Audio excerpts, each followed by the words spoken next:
Are you a landlord or looking to purchase rental property in BC? If the answer is yes, there's some new rules coming down the line that you're going to want to pay attention to. My name's Miles Noack of the Noack Mortgage Team, powered by Indy Mortgage, and today we're taking a dive into rental regulations in Canada and how they're going to affect landlords or anyone looking to purchase a rental property. And side note, if you currently own a rental property that has tenants in it, you're really going to want to pay attention to this. But before we dive in, make sure to hit that like and subscribe button if you find content like this interesting so you can stay informed and up to date on everything mortgage, real estate, and of course, finance. Now let's get into it. Landlords are encouraging numerous changes and challenges because of these new rules and regulations. This includes increased notice periods, stricter occupancy requirements, and the introduction of a provincial registry system that could significantly impact your ability to manage your tenants, manage your rental properties, and potentially sell those properties down the road. Under the RTA, or the Regional Tenancy Act, a landlord can ask a tenant to vacate or evict a tenant from the property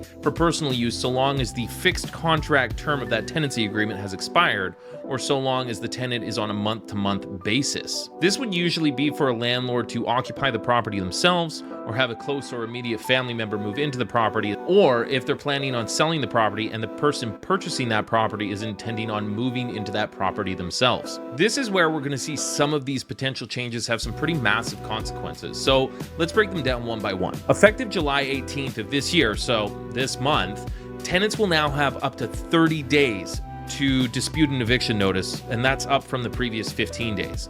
On top of that, the occupancy requirements have doubled, going from 6 to 12 months. That means if you evict a tenant, for you to move into it for personal use, or for you to sell the property and have that purchaser move in, they would need to live in it for 12 months, where it used to be 6 months. Failure to do so can lead to penalties that are quite substantial, even upwards of around 12 months of rent. So with a one bedroom having a median price of about $2,200 in BC, that's a potential penalty of $26,400. Another rule that's coming out is that landlords need to use a new web portal in order to evict their tenants. This portal will provide paperwork that's going to be required to evict tenants, and is also going to outline some of the compensation that you're going to need to pay to tenants should you evict them and end the tenancy. The portal will also require details about the people moving into the home. This means that the previous tenants are going to have that information. This information is being provided to give data to those previous tenants to look back on over the 12 months to make sure that rules are followed with these new rules and guidelines coming out from the RTA. The next and possibly most impactful change that we've seen is an increase from the time in which you have to give tenants to vacate the property. It's going from 2 months all the way up to 4 months, and this could potentially really impact anyone looking to purchase a property that was previously tenanted. And the reason for this is most lenders are going to hold a rate for up to 120 days. Some clawing it all the way back to 90 days. This is going to add a lot of pressure to anyone that's a would-be purchaser, or even the people trying to sell the property. It's going to make it more difficult for those transactions to happen. Now, all that being said, there have been some challenges that have been addressed by CMBA, or the Canadian Mortgage Brokers Association.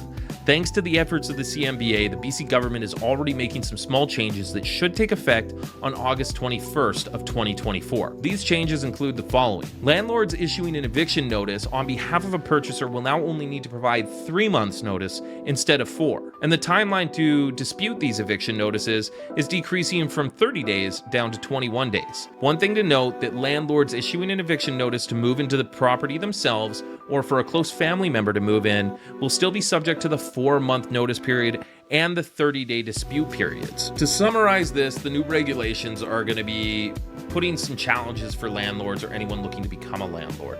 And it's really, really important that you stay really informed about these rule changes to make sure you follow the steps accordingly, because deviating from them or making the wrong choice could lead you to having massive fines placed against you.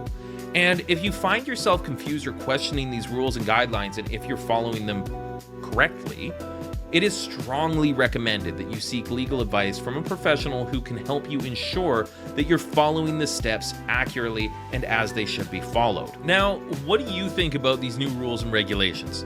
Let me know in the comments below, and let me know if this would deter you from becoming a landlord or even remaining a landlord. And as mentioned at the beginning of the video, if you got value out of this and if you like this type of content, please consider subscribing to the channel and liking this video. Thank you so much for watching. Have a great rest of your day. We'll see you next time.